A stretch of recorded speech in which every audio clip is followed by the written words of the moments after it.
由乖巧聽話嘅天王嫂到綜藝鏡頭前成日發脾氣嘅任性大小姐，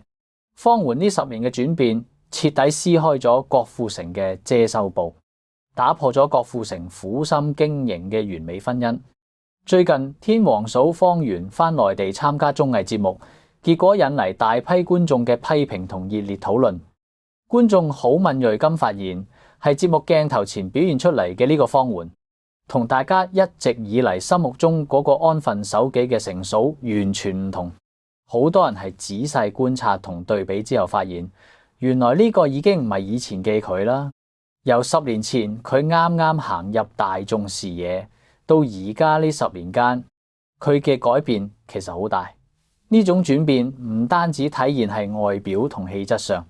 更體現係佢對待外界嘅態度同處事方式上。2015年，當年郭富城喺網上鋪咗一段一邊揸車一邊拖手嘅片，正式公開咗方媛嘅身份。嗰陣時畫面入邊嘅方媛皮膚白淨，個樣生得標緻，就係一個名不見經傳嘅網絡紅人，就係郭富城公開身份。短短幾分鐘之後，方媛就係網上做咗回應，確認咗呢段關係，亦都係由嗰陣時開始，佢真正入咗大眾嘅視線，做咗天王嫂。不過咧，就係公開身份之後嘅幾個月咧，香港機場咧就發生咗一場風波。當時係香港機場，場面好混亂，方媛俾幾十個記者重重圍住，面對咁大陣仗，佢當時顯得好慌亂，只可以耷低頭，死死地嚟喺郭富城身後，顯得不知所措。因為當時嘅佢根本就冇應付呢種大場面嘅經驗同心理準備。其實由頭到尾，如果佢當時表現得大方啲，完全係可以自己得體咁應對敵記者嘅。但佢選擇咗避開，大家都覺得佢係一個極度低調，甚至有敵膽小怕事嘅人。不過最近係內地嘅節目入邊，情況就完全反轉晒。其實早排就有報道講過，當年佢係飛機上面嘅時候，對各方面嘅要求就特別多，脾氣都有敵大。而最近呢個節目一出街，網民睇到佢嘅表現，發現已經同當年唔同咗。係成個節目錄影嘅過程入邊，方媛展現出相當強硬、極度自我嘅一面。最典型嘅一幕就係佢喺節目入邊好唔客氣、理直氣壯咁話，自己絕對唔會同其他人同房。佢完全冇理到節目組嘅安排同埋團隊入邊其他人嘅感受，亦都冇表現出任何願意同大家共用資源嘅團隊意識。因為佢參加呢種節目嘅經驗唔多，所以佢嘅表情管理都做得好差。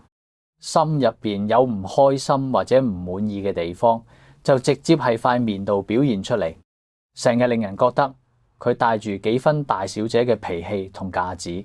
好多人原本以為佢係個溫順體貼嘅人，喺呢個節目入邊，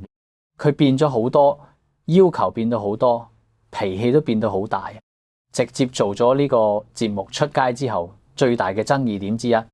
回顧過去，方媛一直處於一個好微妙、充滿壓力嘅處境入面。一直以嚟，大家都將佢當作係離係天王背後嘅小女人，依附住郭富城嚟生存。過去有好多關於佢嘅負面新聞，網上成日傳出關於網紅訓練營嘅傳聞。方媛亦都因為咁捲入咗好大嘅輿論風波，俾全網議論同狂鬧。面對呢啲負面傳聞，佢過去咁多年一直都表現得好小心翼翼。就算俾全網討論，佢都從來冇公開回應過，更加冇喺公眾面前去為自己辯解過。好多人以前都以為佢天生性格就係咁，面對攻擊毫無還手之力。但係其實回頭睇翻件事，可能並冇咁簡單嘅。佢之所以一直保持呢種姿態呢，係因為佢好清楚自己天王嫂嘅身份。佢知只要自己惹出少少是非，或者態度強硬少少，唔單止自己會遭受更嚴重嘅輿論打擊，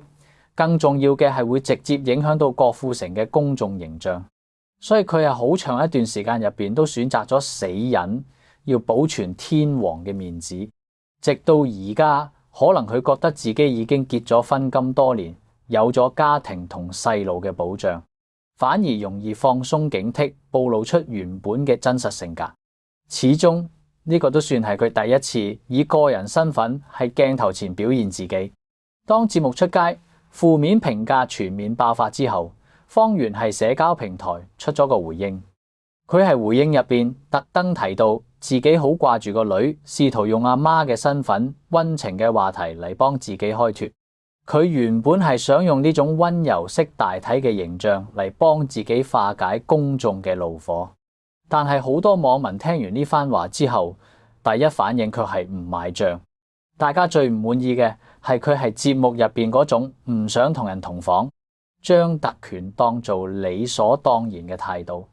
佢似乎覺得自己有咗而家嘅身份同地位，就理應得到呢啲特殊照顧同高人一等嘅待遇。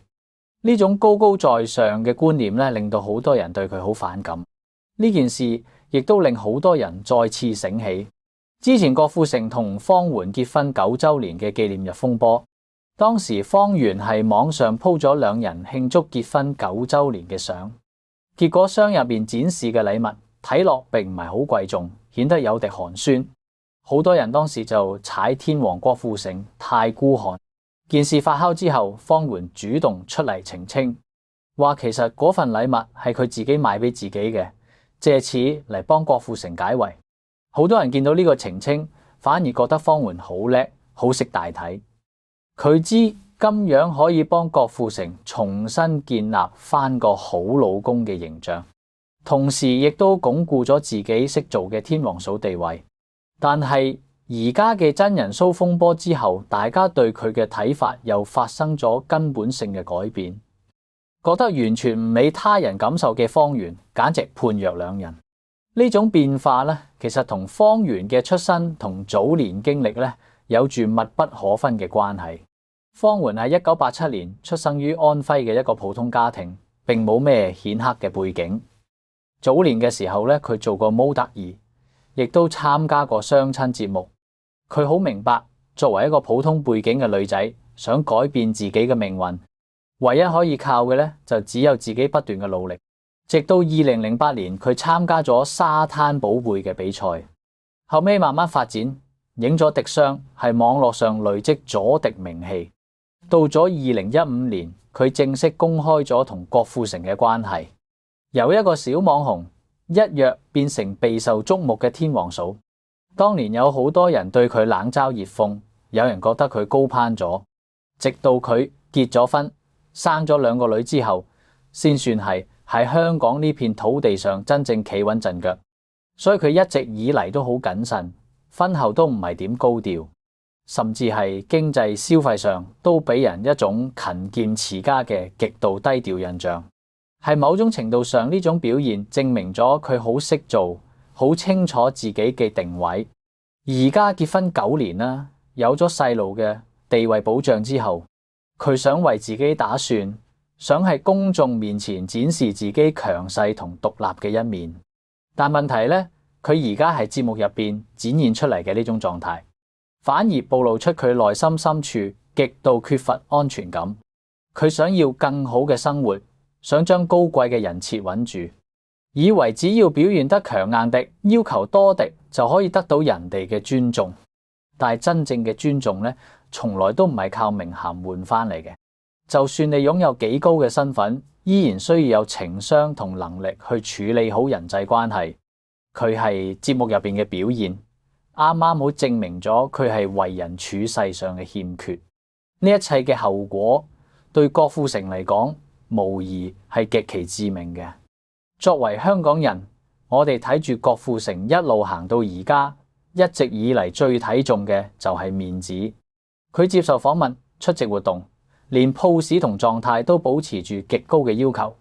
咁多年嚟，天王呢個身份對佢嚟講，一早就唔單止係一個稱號，而係一項需要精心經營、容唔落半點閃失嘅形象工程。但偏偏呢一次方媛喺節目入邊嘅表現，打破咗佢辛辛苦苦維持咗幾十年嘅體面。而家老婆喺全國觀眾面前表現出呢種自我同任性，惹嚟一大堆負面評價，連帶住佢自己都俾大眾指指點點。呢種事對於極度要面嘅郭富城嚟講，無疑係最大嘅打擊。郭富城一直努力維持嘅完美天王形象，亦都因為呢段婚姻入邊嘅呢滴風波出現咗裂痕。至於佢哋以後喺公眾面前會點樣處理呢滴危機，能唔能夠重新揾翻之前嗰種平衡，就只有佢哋自己先知啦。